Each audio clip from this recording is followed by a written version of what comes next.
Hi నమస్తే welcome to my channel travel with Samba. Tirumala యాత్రకు వెళ్లే భక్తులు యాత్ర మొదట్లో లేదా తిరుమల శ్రీనివాసుని దర్శనం తర్వాత అత్యధికంగా విజిట్ చేసే టెంపుల్ శ్రీ కాణిపాక వరసిద్ధి వినాయక స్వామి టెంపుల్. తిరుపతి నుంచి ఈ టెంపుల్ ని చేరుకోవడానికి ప్రైవేట్ క్యాబ్స్ మరియు ఆర్టీసీ బస్సెస్ నిత్యం అందుబాటులో ఉంటాయి. నేనైతే ఆర్టీసీ బస్ లో ప్రయాణించాను. మనం ఈ టెంపుల్ కి ఆర్టీసీ బస్ లో చేరుకోవడానికి తిరుపతి శ్రీనివాస బస్ స్టేషన్ చేరుకోవాలి. అక్కడ నుంచి ప్లాట్ఫామ్ నంబర్ 44 లో మనకి ప్రతి 10 నిమిషాలకు ఒక బస్ అందుబాటులో ఉంటుంది.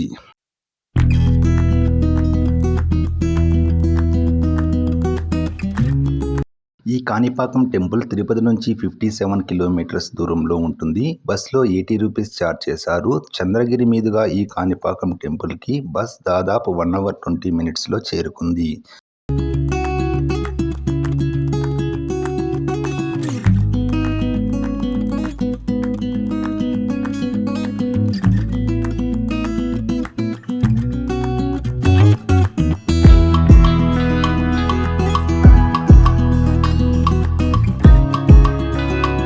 ఇదే మనం విజిట్ చేయబోయే శ్రీ విఘ్నేశ్వర టెంపుల్. తిరుమలకు వచ్చే చాలా మంది భక్తులు శ్రీకాళహస్తి మరియు ఈ టెంపుల్ ని విజిట్ చేస్తూ ఉంటారు. ఇదే ఈ టెంపుల్ ఫ్రంట్ వ్యూ.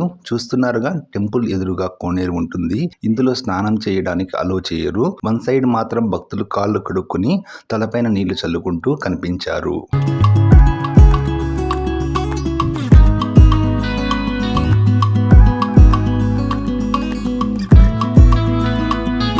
ఈ కోనేరు మధ్యలో వినాయకుని విగ్రహం ఉంటుంది. అలాగే టెంపుల్లోని వినాయకుడికి చాలా స్పెషాలిటీ ఉంది. ఈ ఆలయంలోని వినాయకుడు రోజు రోజుకి సైజు పెరుగుతూ ఉంటాడు. దీన్ని ఈ టెంపుల్ వాళ్ళు విత్ ప్రూఫ్స్ నిరూపించారు. 50 సంవత్సరాల క్రితం చేయించిన వెండి మరియు బంగారు ఆభరణాలు ఇప్పుడు సరిపోవడం లేదని ప్రూవ్ చేశారు. అలాగే వినాయకుడి బొజ్జ సైజు కూడా రోజు రోజుకి పెరుగుతుందని ఇక్కడ చెప్తారు. ఒకప్పుడు ఈ చుట్టుపక్కల ప్రాంతాల్లో ఎవరు అబద్ధం చెప్పినా ఇక్కడికి తీసుకొచ్చేవారు. ఈ దేవుని ముందు అబద్ధం ఆడితే స్వామివారు తప్పకుండా శిక్షిస్తారని భక్తుల విశ్వాసం. అందుకే ఈ దేవుడి ముందు ఎవరు అబద్ధం చెప్పేవారు కాదు. బ్రిటిష్ రూలింగ్ టైంలో కూడా చాలా మందిని ఇక్కడికి తీసుకువచ్చి నిజం చెప్పించడం కోసం బ్రిటిష్ వాళ్ళు ప్రమాణం చేయించేవారు. ఇక్కడ ఆలయంలో విగ్రహం తయారు చేసి ప్రాణప్రతిష్ఠ చేసింది కాదు. ఇద్దరు రైతులు బావుదవుతున్నప్పుడు బయటపడిన స్వయంభుగా వెలిసిన వినాయకుని విగ్రహాన్ని మనం ఇక్కడ చూడవచ్చు. మనం ఇప్పుడు స్వామివారి దర్శన వివరాలు తెలుసుకుందాం. ఈ ఆలయం మాడవీధుల్లో చెప్పులతో తిరగనివ్వరు. ఇక్కడ ఈ కౌంటర్లో మనం చెప్పులు వదిలేసి వెళ్లాల్సి ఉంటుంది. మనం ఇక్కడ చెప్పులు వదిలినందుకు గాను 5 రూపీస్ ఛార్జ్ చేస్తారు. ఇక్కడ నుంచి మనం స్ట్రైట్ గా వెళ్తే మనకి ఫ్రీ ఎంట్రీ దర్శనం ఉంటుంది. స్పెషల్ దర్శన్ కి ఫ్రీ ఎంట్రీ దర్శన్ కి పెద్దగా టైం డిఫరెన్స్ ఉండదు. నేనైతే ఫ్రీ దర్శన్ కి వెళ్ళాను.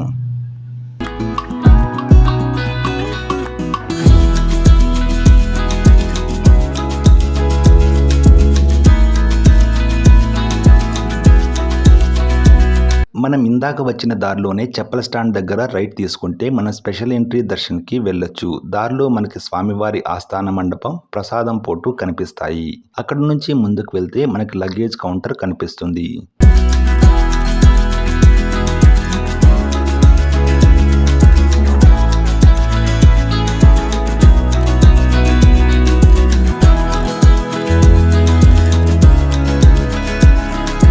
ఈ టెంపుల్లోకి మొబైల్ కెమెరాస్, లగేజ్ అలో చేయరు. మనం ఇక్కడ డిపాజిట్ చేసి వెళ్లాల్సి ఉంటుంది. దర్శనం తర్వాత మనం డిపాజిట్ చేసిన మొబైల్స్ ని మరియు లగేజ్ ని కలెక్ట్ చేసుకోవచ్చు. ఈ పక్కనే మనకు స్పెషల్ ఎంట్రీ దర్శన్ టికెట్స్ కూడా అందుబాటులో ఉంటాయి.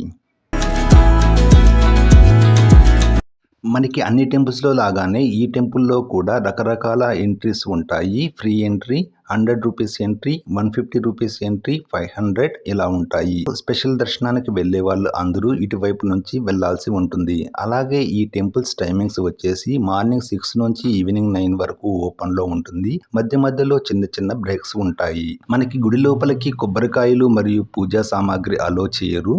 మనం కొబ్బరికాయలను ఇక్కడ కనిపిస్తున్న ఈ ప్లేస్ లో కొట్టాల్సి ఉంటుంది.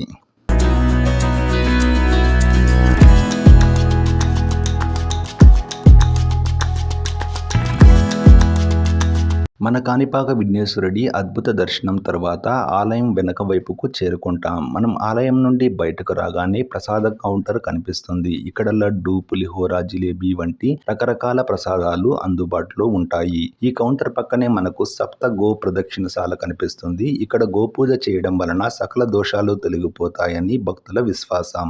మీలో ఎవరైనా గోపూజ చేయాలి అనుకుంటే 300 రూపీస్ చెల్లించి ఇక్కడ గోపూజ చేసుకోవచ్చు. ఆ పక్కనే ఉన్న కౌంటర్లో గో ఆధారిత ఉత్పత్తులు, అగరబత్తులు మరియు రకరకాల పూజా సామాగ్రి అందుబాటులో ఉంటాయి. నేను అన్ని ఆలయాల్లాగానే ఈ ఆలయాన్ని కూడా 360 డిగ్రీస్లో చూపించడానికి ట్రై చేస్తున్నాను. మనం దర్శనం తర్వాత కొంచెం ముందుకు వచ్చి రైట్ తిరగగానే శ్రీ వరదరాజ స్వామి ఆలయం కనిపిస్తుంది. ఇక్కడ కనిపిస్తున్న ఈ ఎంట్రన్స్ నుంచి కొంచెం రైట్ తిరిగితే మెయిన్ ఎంట్రన్స్ కనిపిస్తుంది. ఇది ఈ ఆలయం మెయిన్ ఎంట్రన్స్. రండి లోపలికి వెళ్దాం.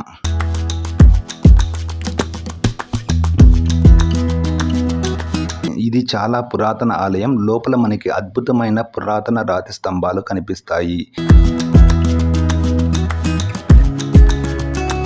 నేనైతే లోపల చూపించడానికి ట్రై చేశాను. బట్ కెమెరా ఇక్కడి వరకే అలో చేశారు. ఈ పక్కన మనకు కనిపిస్తున్నది స్వామివారి హోమ మండపం.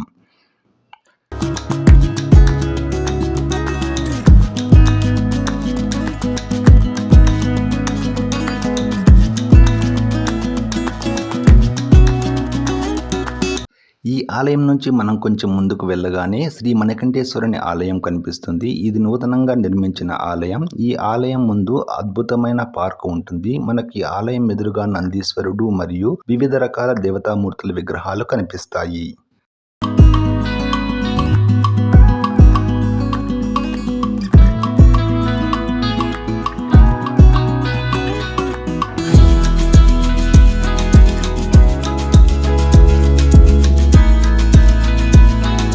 ఇది ఆలయం గాలిగోపురం. అద్భుతమైన నూతన శిల్పాలతో మనకు ఎంతో అందంగా కనిపిస్తుంది. ఇది ఆలయం లోపలి ప్రాంగణం. ఈ ఆలయంలో అతి పురాతన మణికంఠేశ్వరుడి శివలింగం ఉంటుంది.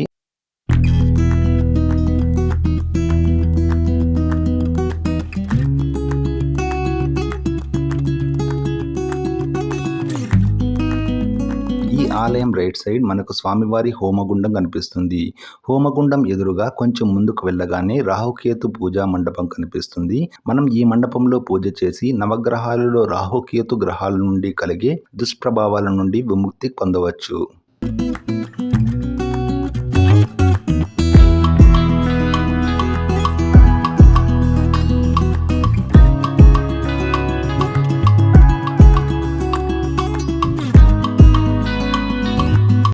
ఈ రెండు ఆలయాల దర్శనం తర్వాత కాణిపాకం విఘ్నేశ్వరుని ఆలయం ఎంట్రన్స్ వద్దకు రాగానే మనకు అన్నప్రసాద కేంద్రం కనిపిస్తుంది. ఈ అన్నప్రసాద కేంద్రం ఉదయం 9 గంటల నుండి సాయంత్రం 5 గంటల వరకు ఓపెన్లో ఉంటుంది. ఇక్కడ మెనూలో వైట్ రైస్, స్వీట్ చట్నీ, పప్పు, సాంబార్, స్వీట్ పొంగల్ సర్వ్ చేస్తారు. సో స్వామివారి దర్శనం తర్వాత ఈ అద్భుతమైన అన్నప్రసాదాన్ని స్వీకరించడానికి తప్పకుండా ప్రయత్నించండి. అలాగే మీ ఆర్థిక పరిస్థితి మెరుగ్గా ఉన్నట్లయితే తోచినంత సహాయం చేసి ఈ అన్నదాన కార్యక్రమాన్ని ప్రోత్సహించండి.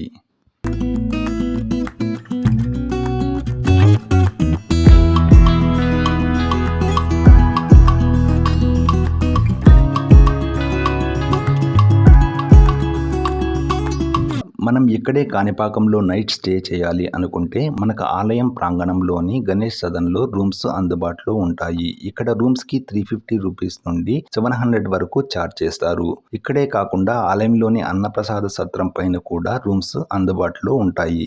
ఇక్కడ రూమ్కి 1000 రూపీస్ ఛార్జ్ చేస్తారు. వీటితో పాటు ఆలయం బయట కూడా మనకి వివిధ రకాల హోటల్స్ అందుబాటులో ఉంటాయి. మనం ఆలయం నుంచి వెలుపలకు రాగానే బస్టాండ్ దగ్గరలో వాహన పూజా కేంద్రం ఉంటుంది. ఈ చుట్టుపక్కల ప్రాంతాల భక్తులు మరియు యాత్రికులు తమ నూతన వాహనానికి ఇక్కడ పూజలు చేసి నడపడం స్టార్ట్ చేస్తారు. ఇక్కడ పూజ చేసి వాహనం నడిపితే ఎలాంటి యాక్సిడెంట్స్ జరగవని భక్తుల విశ్వాసం.